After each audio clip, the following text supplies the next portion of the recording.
we've got Queen Katie on the boat today, and she comes up. First thing she says is, "Oh man, I forgot my bibs and boots." And I'm like, "Well, I've got a pair of bibs. I don't know if you'll fit in them, but I mean, they would swallow her." And then so we get out here, we're catching bait, and first thing out of her mouth was, "I don't have a fishing pole." And we're like, well, "We don't know how you're gonna fish then." What a way to start the morning. I get to the office, my fuel hose was dragging along the concrete on the way home, or the way to the office, so I had to repair that first thing in the morning. It's always something. You're going fishing, it's always something. Yeah, but usually you don't forget your fishing pole. Yeah. True. Yeah, you don't when forget. You're going fishing. To bring a pole. She wasn't going fishing. She's on a boat ride. All right, folks. Just a little update, just to let you know that there is bait on the flats. The flat temperature is 71, so it's actually dropped a little bit with this cold front that we had. So the bait probably within the next 2 weeks is probably going to go off the flats with that major front that we got coming in next weekend. So if you guys are looking for bait in the wintertime, I highly suggest at least a 50-pound bag of chum. Yeah. At least. We carry 100. Nice if we'd have had 50 today, but somebody forgot. Well, we didn't need it today. No, but we could have. Yeah. That's Tony's fault. Right there. Tony forgot the chum. Katie forgot her fishing poles. Todd forgot to wrap up the hose. No, I didn't.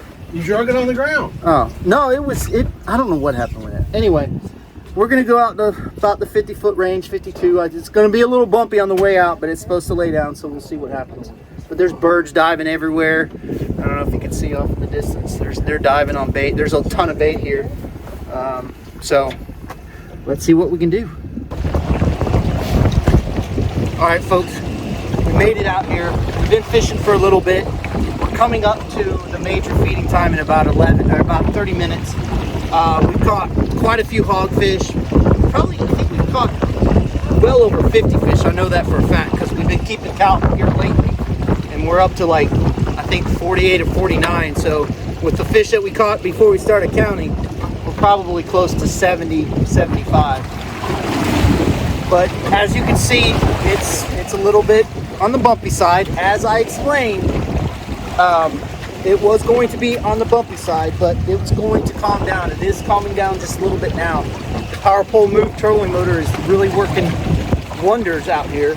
It's doing its job. It's keeping us in place. So extremely happy. I've been using the power pole move trolling motor for a little while now, and the 96-inch shaft, and I got to say that absolutely love that trolling motor. All trolling motors are good, but I gotta say that move trolling motor has kept us in some really nasty stuff. Tony's got himself a pig.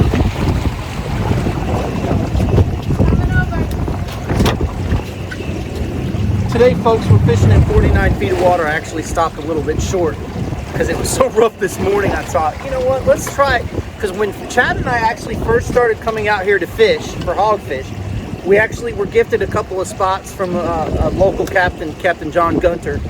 And so we went out to that area and started catching hogfish. So we were running out today, and I said, you know, it's funny, we started off at 48 feet of water and started learning how to do this out here. Show the camera, Tony. Yeah, there you go. And sure enough, we started catching hogfish from 48 feet, but we catch them all year long between 45 and 85.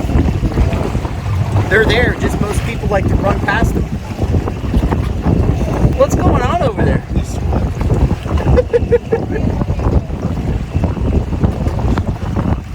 Katie just cowboyed. I don't even know that's a cowboy. That was more like bullied me out there. That's a cowboy with a whip. Get out of here. She's still not catching anything. Katie, as you saw earlier, Katie forgot her pole today. Forgot her bibs, forgot her pole.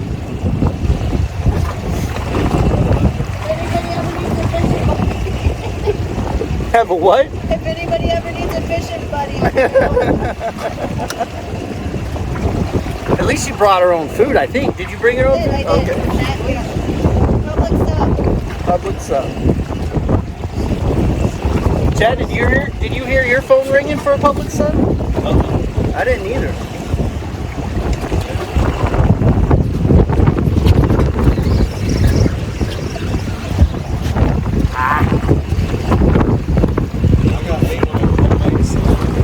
Oh, God. And jelly. Okay, folks. Chad likes to eat this salami and jelly sandwich. I just don't understand.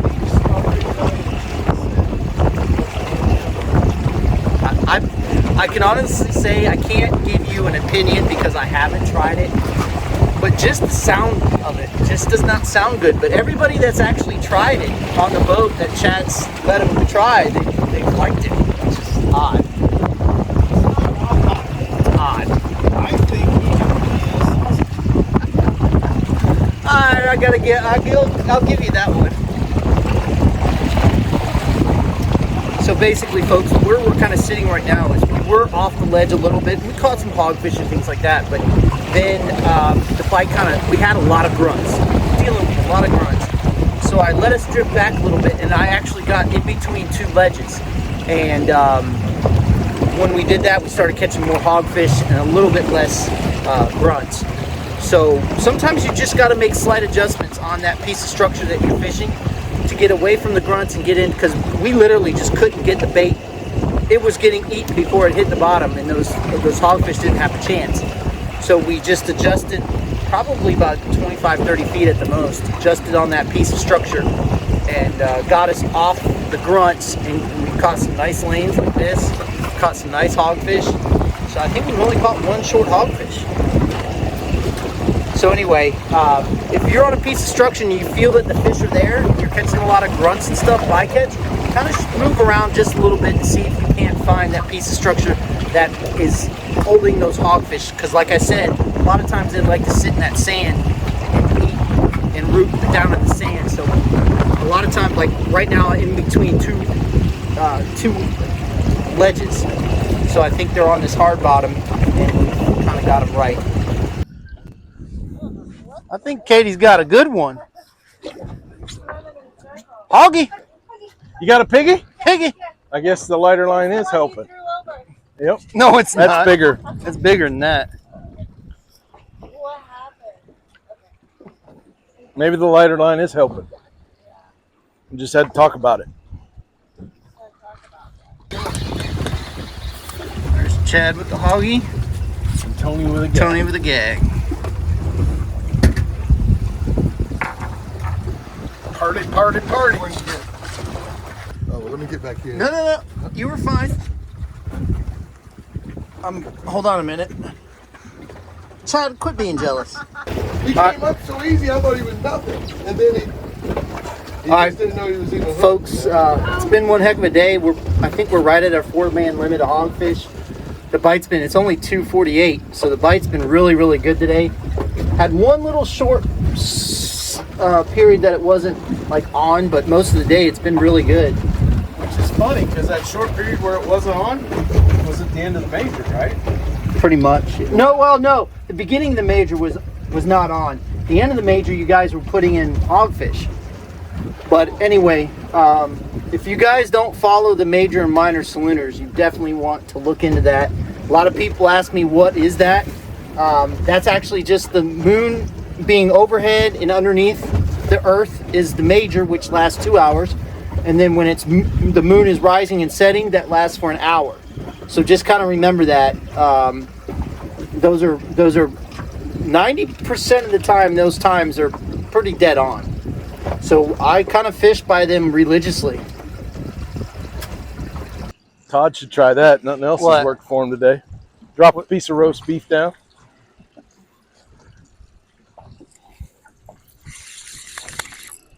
Uh-oh, he got a bite.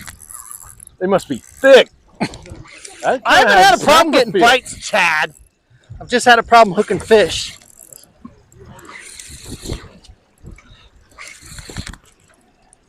Started like a snapper, now it's going back to Yeah, it's a gag. Yeah. It's a nice one. Not bad. Not bad. It's a gag of a different color.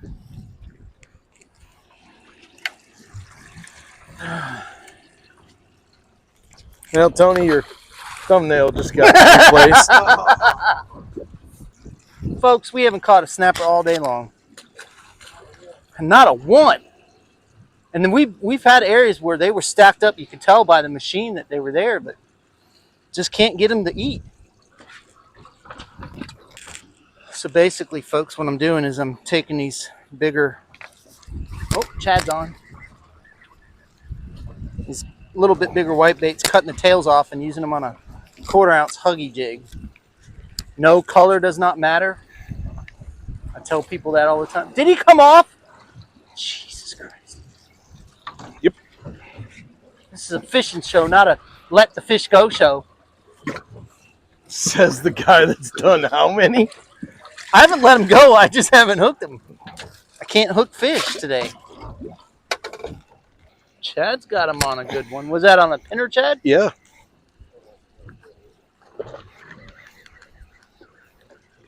Bubble gum. Bubble gum. Woohoo! Look at that one. Now, it ain't a red. That's a stud.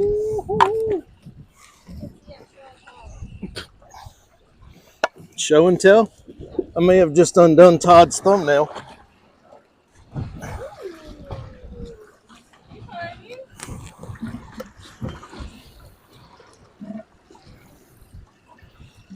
Hey, let me get a good snapshot of that one. Hey, right there.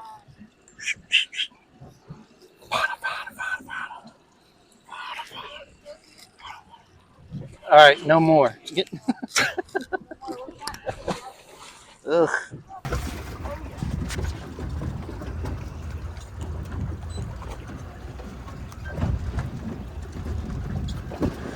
Folks, they were giving me crap about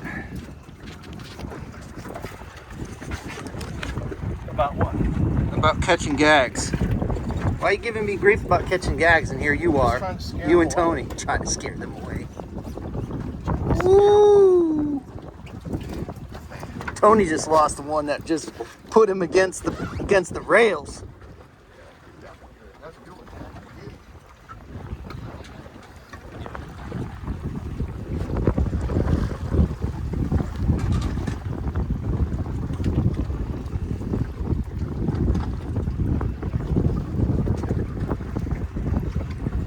Chad's chewing bubblegum. He's got a jig in his mouth. Look at that one. Oof. Look at that one. Jesus! Measure that joker. That's a good one right there. On a 1/4 ounce huggy with the pinfish. Ooh, hoo, hoo, hoo. How many tallest jigs he got in his mouth? Nada. Tell me they're extinct without saying they're extinct. Hold on. It's gotta be 34. Maybe not even that much now. 20. No, it's bigger than that. 30 inches. Uh-oh. Tony's on. Chad, well, I didn't get a good. Do you guys have a pole I can borrow?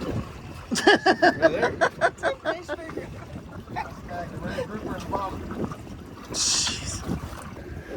Well, folks, we were getting ready to leave, and I think I caught a gag or something. Something happened. And then Tony put down a lizard fish, caught a nice red. Then he put down another lizard fish, and he literally got put against the rails. And then you saw Chad's nice 30-inch gag that he caught. What nonsense are you talking about? But anyway, we're getting ready to leave, but we're fishing this one last spot. And as you can see here, it's a nice ledge that kind of wraps around. And I like to fish we're fishing right on the edge right now. And I was trying to target mangrove snapper, but we just couldn't get one to eat today. I don't know why. Maybe they were eating something we don't have or something, but we've caught a ton of fish. We're gonna head back to the office, get situated there, clean the fish, show you guys what we got. Again, if you guys don't follow the major and minor solunar times, I highly recommend you do so. Typically, when you're on a full moon like we're on, the bite's usually not that good in the morning, but it was very good this morning. It's been good all day long. The last 4 trips that we've been out has been extremely good. offshore. Every morning has started off very bumpy, but is laid down in the afternoon, just like it has now. So if you are thinking about going, look at the weather. If your boat can handle it being bumpy in the morning and then it will calm down in the afternoon, I highly recommend getting offshore right now because the bite is absolutely stupid. So they're going to try it one more time. We're going to have Queen Katie try her hand at it and see if she'll succeed. So I don't have a fishing pole. All right, folks, we made it back to the back.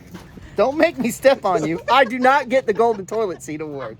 I am not. We can vote on it. I am not Claim you're eligible not for that. But all in favor of Todd being eligible, say aye. You better watch yourself. I got a knife. You know what I you know. don't have any plans next weekend, so Todd, you did amazing today. There you go. Smart guy right there. That man is cruising right there. We may leave a little earlier than what I say. And Tony, you may have to drive by yourself. Just make up some excuse or something. But anyway, We wouldn't have any fish on the she ended up doing okay with no fishing rod. How many hogfish did you catch? I think 7. 7? Yeah. Good job. As you guys can see, we caught, huh? How many did you get?